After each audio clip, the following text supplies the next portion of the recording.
今次咧，我哋會講解翻點樣可以印個用戶 printer 去會印啲 True Type Form 嘅。咁首先咧，就部 printer 咧要插翻個 USB 嘅手指啦，咁跟住增加佢嘅memory size 可以擠到個 form 上去嘅。咁我哋點樣 download 翻嗰個字庫咧？首先你揀翻你設定翻你部 printer 啦，係咩型號啦，用咩嘅連接方法啦。咁跟住就揀翻 test 啦，跟住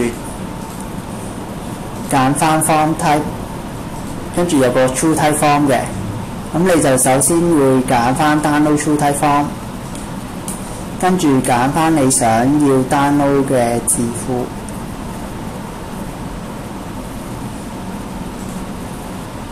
咁揀完之後咧，咁 OK， 咁佢就會幫你嗰個字庫咧就 download 落去部機度噶啦。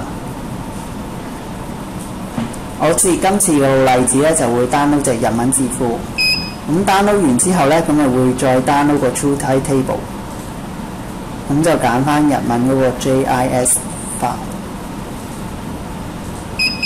係啦，咁 download 完成啦，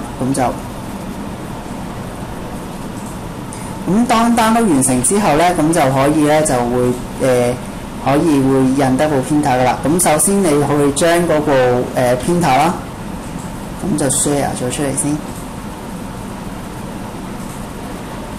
係啦。咁 share 咗 printer 咧，咁就之後就可以再做嘅咧，就係會喺翻部電腦度預先整定一個test file 啦，一個文件檔，咁裡面可以你打定嘅想測試嘅文字啦。跟住咧，你就可以落翻嗰個畫面度測試啦。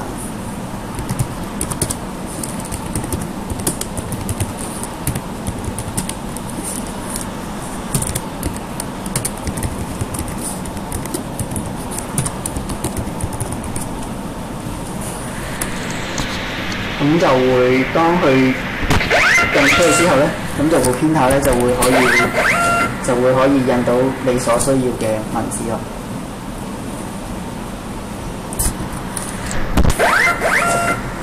咁如果邊個想印呢個，thank you。